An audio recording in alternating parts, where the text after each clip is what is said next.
Well, we have a wonderful looking unique game here by Cliff Munkin, and he is are you the events manager? Not here. No, Or Storcon. for Historicon. And I can't keep everyone straight. And Cliff is an award-winning GM, but this game is very unique. This is the Pacific, of course, Okinawa, the kamikaze attacks, and here we have the Japanese Zeros, Vals and Kates, and those suicide rocket bomb things. And they're going after the destroyer Able, the first recorded ship to be hit by kamikazes. I believe that now this destroyer, Cliff was just telling me, he got this at the flea market and it was missing a lot of parts. And he 3D printed the turrets, the radar stuff, rebuilt it for this game, and it looks stunning. Love the camo. My brother Jack was on a destroyer in Vietnam. So he's using Wings of War for his rules, and the planes look stunning. Let's get a close-up of a few of these aircraft. Now, these aircraft, believe it or not, are quite expensive. So he's got quite a bit of money just in aircraft in this game. And what's unique is Cliff was telling me that he's going to have a Boy Scout group playing this game today at 10 o'clock. And maybe later I'll come by and get a couple still pictures of the Boy Scouts going in and learning about World War II and kamikazes, because this kind of history isn't always taught at school anymore. So it's neat to get this perspective. This destroyer is huge. I'm going to say it's close to 2.5, 3 feet long. And the table is set and ready. And look at that D20. All right, and last but not least, I am going to ask Cliff to wave, and he's just a phenomenal wargamer and just does so much for the hobby. It's amazing. All right, everyone, stay safe, be kind, be courteous, and thank you for watching. Good, how are you? I have to throw this in. Steve Bogeman, the treasurer for HMGS, who passed away a year ago, year and a half maybe now. Really nice fella, but he's the one who inspired Cliff to do this game. So we needed to come back for an extra edit and just put in that little note about Steve, and everyone misses him. And I believe he was the treasurer for the board for HMGS. And I sat in several meetings, and he was always very, very nice. And I believe he also helped with the awards, didn't he? Oh, yeah. And Steve also did the awards for HMGS and then after he passed, Joe took over. All right, let's do this again, everyone. Stay safe, be kind, be courteous. And I'm going to see about coming and checking out this game. Due to the Boy Scouts being in it, we will not be doing a video, but we might do a couple still pictures. Bye-bye. Hello, Bill Molyneux here for Bill's Wargame World. And this is Saturday Fallen. We're Saturday morning, 7:15. And we're in one of the main banquet rooms. And as you can see, there's not a lot of games yet running because it's 7:20 in the morning. However, there are some games that are set up ready for 8, 9 o'clock starting time. I think this is a 9 o'clock game. This is the Battle of Bunker Hill. This is by the great wargamer, I believe, Jim McGogley, and reenactor. He's quite famous. I also think he is in the Legion of Honor, and his games are incredible. I think he also won GM of the Year a few years ago, and he's also does some lectures. So, this is his Battle of Bunker Hill game, award-winning game, and his redoubt here is incredible. So we have our British coming in from here. Okay. Now, there's this town. Looks superb. Check out his ship. 15 millimeter. So he's got the British Navy out here. Throw out some cannonballs. Very impressive game. Now he's using British Grenadier rules. So I think this is where Stark was, along in here. There we go. I think they were called the flanches. Right there, covering the flank. Oh, and we got the signage over here for Jim's game. I've interviewed Jim a few times. So the Battle of Bunker Hill, 1775 by Jim McGaughey. British Grenadier rules, Friday and Saturday morning. So in a few hours here, this will be rip-roaring and ready to go. Now, I'm going to just turn a little to this side. And this looks like it could be another Bunker Hill game, like a diorama. Okay, let's get down close. All right, we have our British forces here.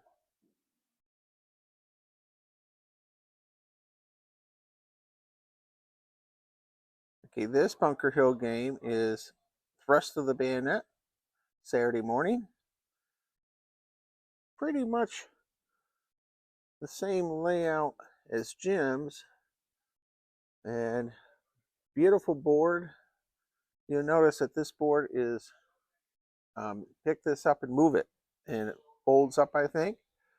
It's a permanent Bunker Hill wargaming table. I'm going to think that this might be used at maybe a museum. And there's the redoubt and the firing lines. Let's get a close-up. There's our redoubt. Oh, really nice. And we have signage. I presume he's going to give a little talk about the Battle of Bunker Hill. And this is neat. He has 3 p.m. attack, 3:15, final wing attack. All right, so I'm going to go ahead and upload the Bunker Hill video. And don't forget, stay safe, be kind, be courteous. Please subscribe to Bill's Wargaming World and help me generate money to donate to historic sites like the Blue and the Gray Education Society. Thank you again. Well, we are here with Mr. Pat of the WAMP Wargaming Club. Right, WAMP. And the WAMP. And his very nice and gracious wife, Renee, is there.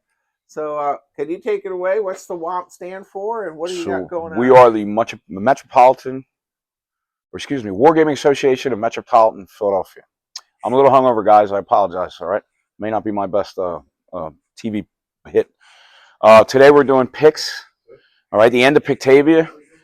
The picks versus the Scots, all right? A guy named Kenneth McAlpin rallied the Scots, who were Gaels, who came over. He had to pick this princess through Politico and war. They basically drove the Picti out of Scotland, or they dominated them to the point that they were no longer a political factor. So I was fascinated by this. I painted up 100,000 picks here. I had the Irish, all right? I do have Scots coming, but well, excuse my language, but I shit the bed on that. So anyway, we are going to play today, all right? This is not my best game that I ever put out, but I guarantee a good time. And then everyone on this side of the board is going to flip over. And Renee, my wife, will run her first game this afternoon. And she has Amazonians. I usually do not fool around with any type of fantasy, but I will play, but I don't paint them or collect them. But she wanted Amazonians. We have a full female army. Her game is stacked. We have everybody. We have all four players. and her women are going to fight all the men. All right, and we are also saying that that is the end of Pictavia because nobody truly knows how it ended. We know it ended in 850. We know I doubt it was a bunch of super women, but you know I do think it was probably the Scots. Now, so is this in England, Scotland? Scotland. This is how Scotland was truly formed. It was called Alba at this point after it was the Pictish land, Pictavia, and the Picts were actually named by the Romans. Pictish is Latin. Picti is painted people. They were heavily tattooed and they wore really garish clothing. So the Romans called them the painted people. Like an example, when you see King Arthur, the one with Clive Owen, they're really like that woad and all. That's really the Picts. I mean, it is. It isn't, but it is. Like so they stole heavily from that. We'll say, for Hollywood's convenience. So Miss Renee will be placing her figures on this table? On this side, we're not going to get too fancy for her first game. We're going to get her through it. We're going to get her comfortable doing it. It's like driving. You don't go right on the highway, right? It's hard to command a table. Bill, you're a great game master. You know this. It can be hard to command a table. We try to keep things simple in WAMP as far as conventions go. You may have, I'm not being funny, an 8-year-old and an 80-year-old man, and faculty's hearing, all these things might be different. People might be just trying out this for the first time. So if you can keep it more simple. Now, if you want to have a detailed game, we come to my basement, we'll have a blast. But we, for these games, we basically line up a batch. The other thing is when you come into a con, for those of you who don't do this, you have about 4 hours. You really got to get to the knives. You cannot dance around. All right. I think it's more fun and Bill, I know you know this. It is more fun and it is better just to get to crushing, get to hitting each other right away. Yeah, you burned my Fort Pitt down. I most certainly did. I will do it again. That's right. Yeah. So I see Miss Renee has figures over Let's there. Let's talk to her a while. Go ahead, Miss. Now she doesn't have a microphone, so you may want to hand her the microphone. Here we'll do this. Or you could do that. Okay. So tell me about what your game's going to be with the figures. Did you paint yours? Yes, all my figures are painted. I do have some extra stuff, some more fantasy. They are dragons. Are you gonna have a dragon in this game? Pull them out. I'm gonna have 3 dragons. So this is my big bad guy. This is Midnight. All right, can you turn him a little bit? Wow. Yeah, and I painted all of these. My husband did help me base them and wonderful glue them on. Let's show the 3 dragons at least. So, and then here's the other 2 little ones. Okay. So. And turn that one so we get this. Oh wow, you did really good on the wash there. All right, and let's get the little guy. Awesome. And that's Frosty. Yeah. Frosty. Okay, now the effects of the dragons. We're gonna probably freak out the players, won't they? Do they have fire? Or yeah, they're gonna have definitely a projectile. I guess for the ice dragon it would be ice, but we're gonna use we're gonna get a lot of dice, but it's gonna be in a line, so that maybe as destructive it is, you might get lucky if you spread out. Okay. So, but again, we got 4 hours, right? And a half hour that's explaining everything. So Miss Renee, when does your game start today on Saturday? It is at 2 o'clock. 2 o'clock. Is it sold out? Say again. Is there? Can you have walk-ups or? We'll take them. We'll find a way. Yeah. Especially ladies, young girls, definitely. Right? We'll get them in. Anything else you'd like to say before we close out? No, just that you're doing a great job, Bill. All right, and good luck to the Chuckleheads. What are you guys doing? You talk about anything you're doing? You're always so nice and gracious to everybody else. What are you guys doing? We ran 2 Wild West games yesterday, and then Walt did the chariot race for the Chuckleheads. He didn't know that he had to stay up till after 1 in the morning, and he's not happy with us. Yeah, I saw all that. Yeah. All right. Well, it was great seeing you. All right, and good luck. All right. Thank you. Hey, Stay thanks. safe, be kind, be courteous, and bye, everybody. Bye. Well, I am here with Martin. I think he's from what country? England. England. Super awesome. What's the game you got here? This is a modern Afghanistan game. It's similar to a game I've done before. Moved from 2011. We've updated it. We've moved forward to 2015 in this game with some new technology. Wow. Let's go walk the streets. So 28 millimeter? Yeah, it's all 28 millimeter figures from various manufacturers. A lot of Empress and Eureka figures. It's an incredible terrain and figures. Now, this market, can you tell me a little bit about this market? Yeah, this is a load of terrain from different Etsy, 3D printing companies, walking around the dealer hall, just collecting little bits and then putting them together on bases and trying to make it as colourful as I can. And look at this. You even have flowered pots in your game. I mean, the detail here is incredible. Yeah, I have boxes of little terrain bits to throw on. Now, let's walk around here to the other side. If you want to, I see something on a cart with a lot of barrels or something. What the heck is that? I can't quite. Yeah, that's just some waste barrels. People often suspect I put an IED in that, but I never do. There's other IEDs around the table in less obvious places. Now, what's an IED? Because I'll get someone who ask me. An improvised explosive device, basically a bomb. Okay, a bomb. Now, this looks like a really relaxed village with nothing major going on.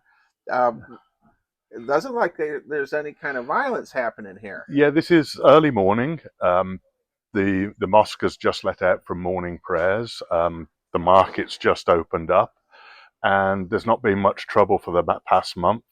And down the front there, we've got a US Marine checkpoint, searching the car with some Afghan National Police in training, and a couple of MATV vehicles providing some fire support for the checkpoint. And then the rest of the squad is doing a brief sweep through town on the other end of the table. And I love your posters. The extra detail you have in this is phenomenal. Yeah, I try and have things like a few Coke machines, Pepsi machines, video game machines. Now, did you ever have to serve in the military in Afghanistan? No. Because your detail here is just... Yeah, I've taken a lot of advice from people who have served in Afghanistan that walked up to the table, and we've made a few modifications to both the tactics and the equipment available. So I guess I need to ask, what are the rules you're going to use? We use force on force, and I was very surprised to find that's like the fourth most popular historical rule set at the convention this year. Wow. Now, can we go over and take a look at the Afghan freedom fighters? Yes. Or would they be considered terrorists? What are they considered? I just refer to them as the Taliban. Okay, the Taliban. Don't want to get too political. Okay, so the Taliban is here. Yeah, we've got basically 6 large groups of figures with an RPG and a squad automatic weapon. Okay. And now, what's this pickup truck thing? This is just a heavy It looks vehicle. like a Toyota pickup truck. Yeah, I think it could well be a Toyota, I'm not sure. Wow. But that provides a quite powerful weapon that they can use against the vehicles or against the US Marines. And how many players will you have?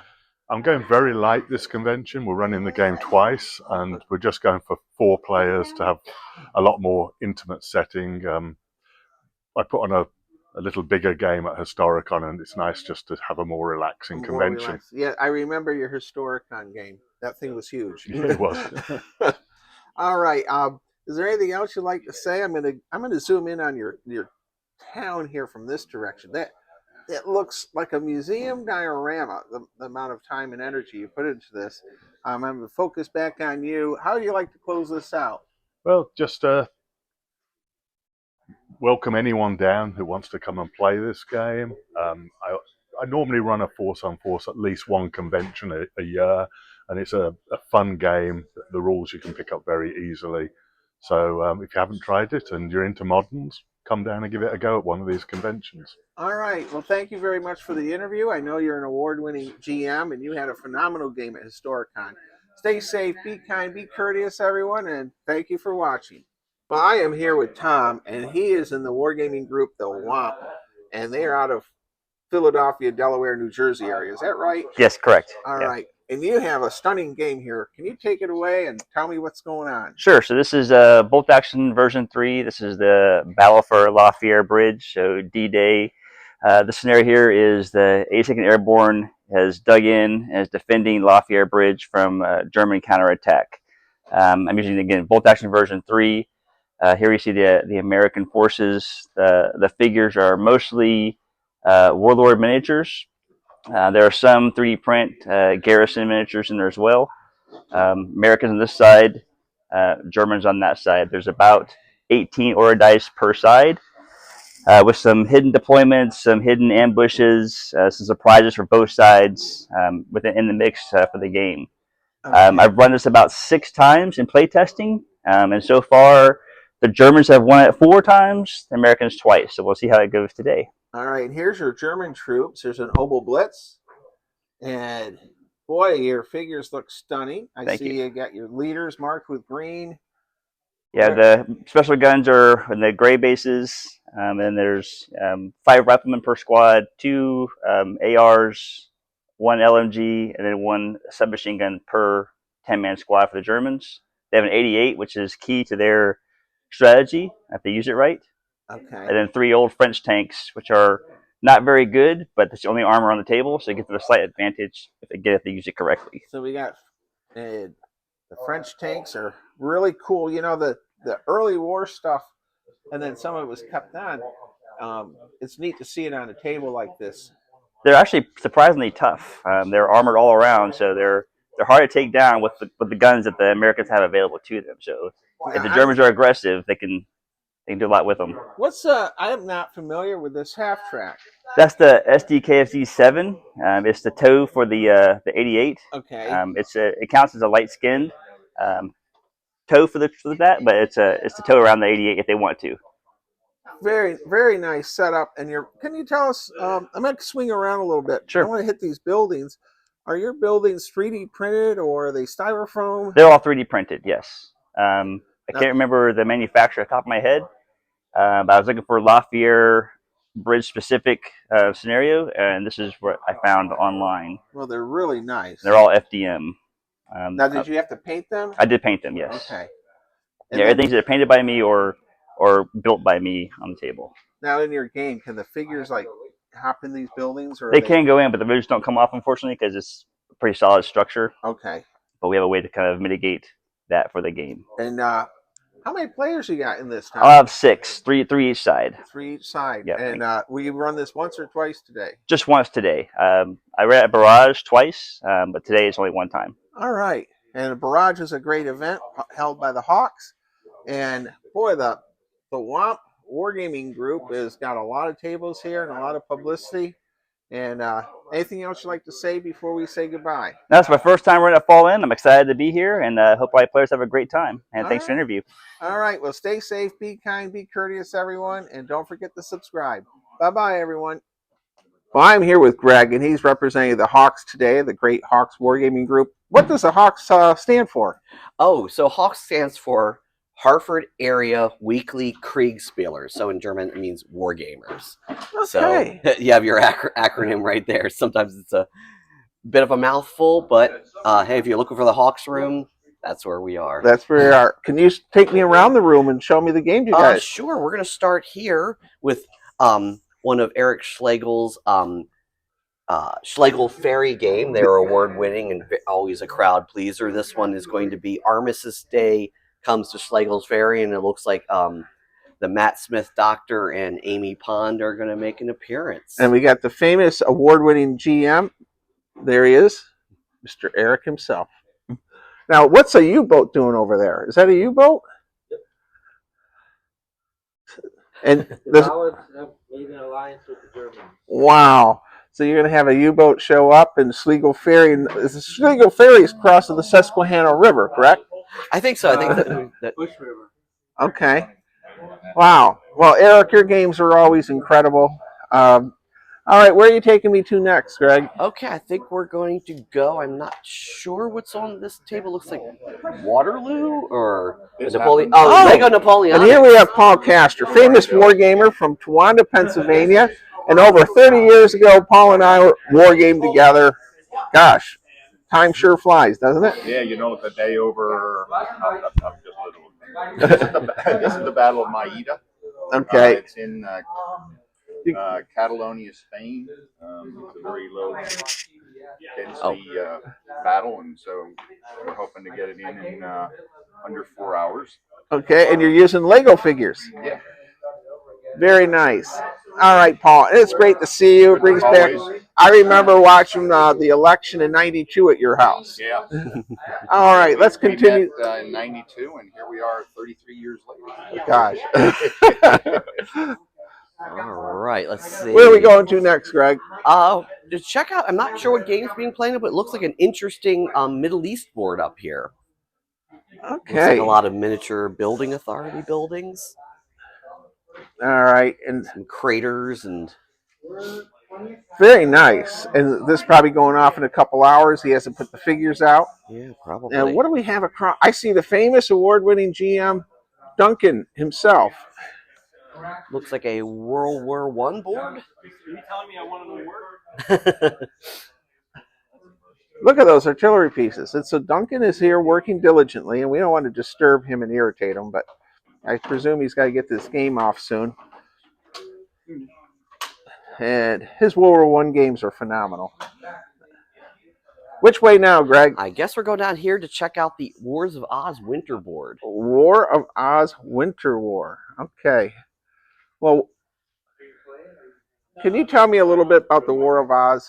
So Wars of Oz is a collaboration between Old Glory Miniatures and Buck Surdu.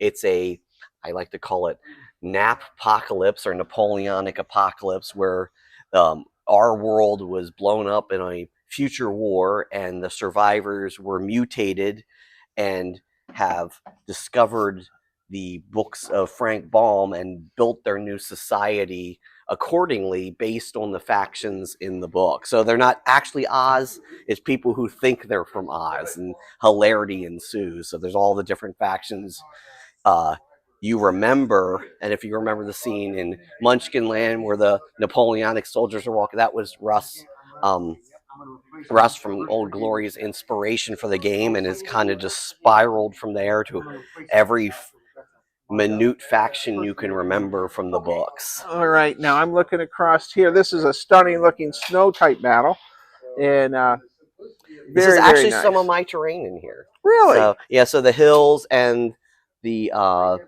3D printed buildings. They're, I can't remember, it's from the Vexed Village Kickstarter, and Chris Palmer, my partner in crime in a lot of games, painted them. I printed them for him, he painted them, and we've been using them in Turnip 28 and Wars of Oz. And what's over there? All right, I see something way over the far side. Let's go check that out. We're going to follow Greg over here. And the reason we're doing this at 8 in the morning, everyone, is in a little while this room will be so packed you won't be able to move. This looks like a derivative of Wars of Oz for the American Civil War. There's been several spin-offs of the Oz mechanic system, which are very popular. And there's been like Wood, Wars of Orcs and Dwarves, and there's been a Napoleonic version, and this is a play test of a future American Civil War version. Wow, and 28 millimeter. Who's running this one? Any idea? Mark, who's? Oh, Dave would know. Okay. He's doing the Civil War version of. Yeah, of the Wars of Oz. You can see it's still the Wars of Oz sheets, but it's American Civil War units. All right. Just and phenomenal figures, like everything at the Hawks is always pristine. And then I see something over here. This is Buck Surdu's epic jungle board. I believe he's running a World War II early war Bataan game between the Japanese and the Americans. And what's he using? Combat Patrol. He's using Combat Patrol. And Combat Patrol is a unique system. They use playing cards instead of dice in a way. And so once they had it show the and there they are. And you can look up Combat Patrol by Buck. And you have vehicle cards based on stats that the cards correspond to, and then you have unit cards.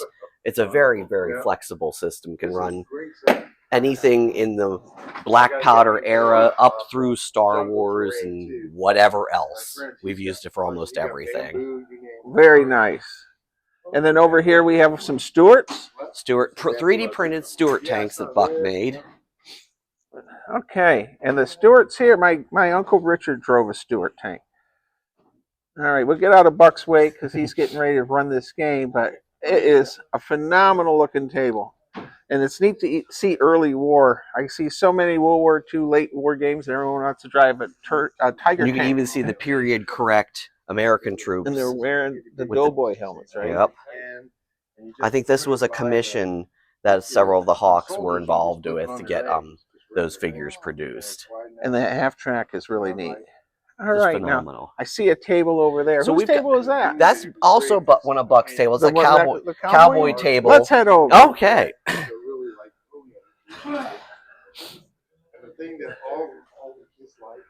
Wow, we're heading over to the next table.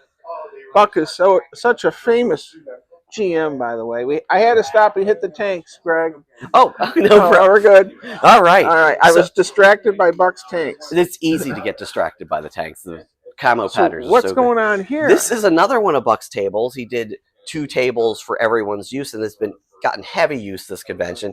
This one is actually my game. So Buck's Terrain, but I'm doing a game for 7TV from Crooked Dice, and that system is it's really not happening. You're filming a TV show. So in this case, I'm doing an episode of the 1960s Avengers with where's Mrs. Peel? Mrs. Peel's right here. We got John Steed here. Because I know for a fact Mrs. Peel is Kevin of the Chuckleheads, Colonel Hansel. He just loves Mrs. Peel.